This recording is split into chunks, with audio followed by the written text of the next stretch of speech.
Hi అన్నలు అక్కలు అందరు ఎట్లున్నారు? మంచిగా ఉన్నారా? మేము మంచిగా ఉన్నాము. ముచ్చటేందంటే మన ఫాలోవర్స్లలో కొందరు అన్నలు అన్న మీరు పసుపు వండిస్తే మాకు పంపించండి అన్న అని అడిగిర్రు. మన ఫాలోవర్స్ లో కొందరికైనా అందించాలనే సంకల్పంతో మా చేన్ల కొద్ది మొత్తంలో పసుపు సాగు చేస్తున్నాము. ఒకప్పుడు పెద్ద మొత్తంలో సాగు చేస్తుండే గానీ కలుపు తీతకు కూలీల ఖర్చులు ఎక్కువై పెట్టుబడులు దాలకపోతుండే. ఈ సంవత్సరం మాత్రమే పసుపుకు జర మంచి రేట్ వచ్చింది. పసుపు పంట వేసిన నుంచి మార్కెట్ కమ్మేదాకా 10 నుంచి 12 నెలల టైం పడుతుంది. అట్లనే సరైన గిట్టుబాటు ధర లేక పసుపు రైతులందరూ తగ్గిపోతున్నారు. ఎన్నో ఔషధ గుణాలు కలిగి ఉన్న ఈ పసుపు ప్రతి రైతు తమ ఇంటి అవసరాల కోసమైనా సాగు చేసుకుంటే మంచిది. పసుపుతో పాటు మేము కొన్ని కూరగాయ విత్తనాలు కూడా పెడుతున్నాము. పసుపులో అంతర పంటగా మొక్కజొన్న వేసుకుంటే చాలా మంచిది. కానీ ఈ కోతుల బాధ చేయబట్టి మొక్కజొన్న వేద్దామంటే ధైర్యం జాలతలేదు.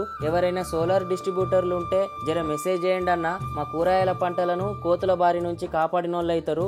అట్లనే ఈ కోతుల బారి నుంచి రైతుల పంటలను రక్షించే ప్రయత్నంలో మనమందరం అడవుల్లో చెట్లు